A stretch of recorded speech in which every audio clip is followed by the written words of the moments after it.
One thing that keeps me puzzled, despite having studied finance and economics at the world's best universities, the following question remains unanswered. Why is it that 5,000 units of our currency is worth 1 unit of your currency, where we are the ones with the actual gold reserves? It's quite evident that the aid is in fact not coming from the West to Africa, but from Africa to the Western world. The Western world depends on Africa in every possible way, since alternative resources are scarce out here. So how does the West ensure that the free aid keeps coming?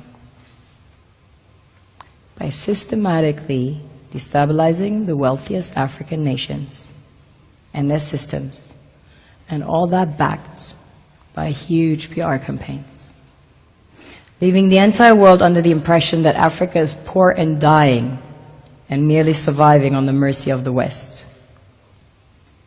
Well done, Oxfam, UNICEF, Red Cross, Life Aid, and all the other organizations that continuously run multi-million-dollar advertisement campaigns depicting charity porn to sustain that image of Africa globally.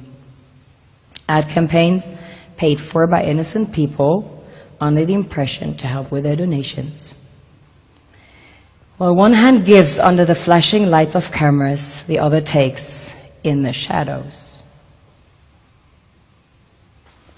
We all know the dollar is worthless, while the euro is merely charged with German intellect and technology, and maybe some Italian pasta. How can one expect donations from nations that have so little? It's super sweet of you to come with your colored paper in exchange for our gold and diamonds. But instead, you should come empty-handed, filled with integrity and honor. We want to share with you our wealth and invite you to share with us. The perception is that a healthy and striving Africa would not disperse its resources as freely and cheaply, which is logical.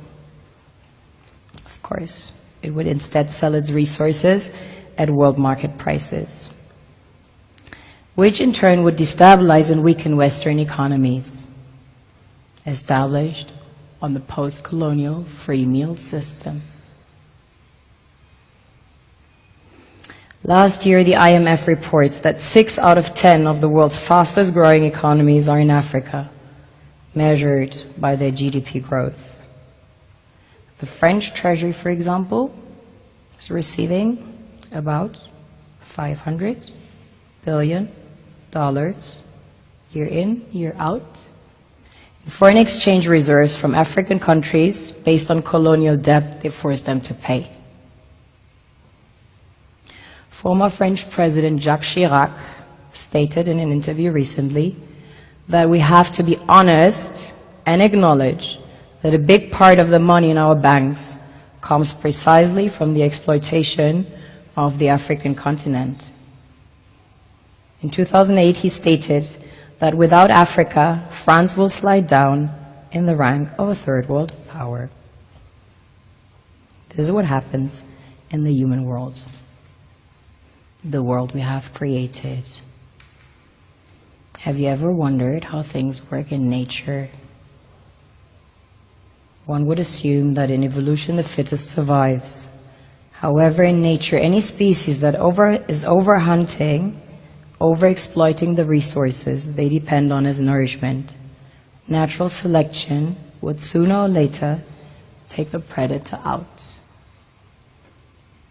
because it offsets the balance.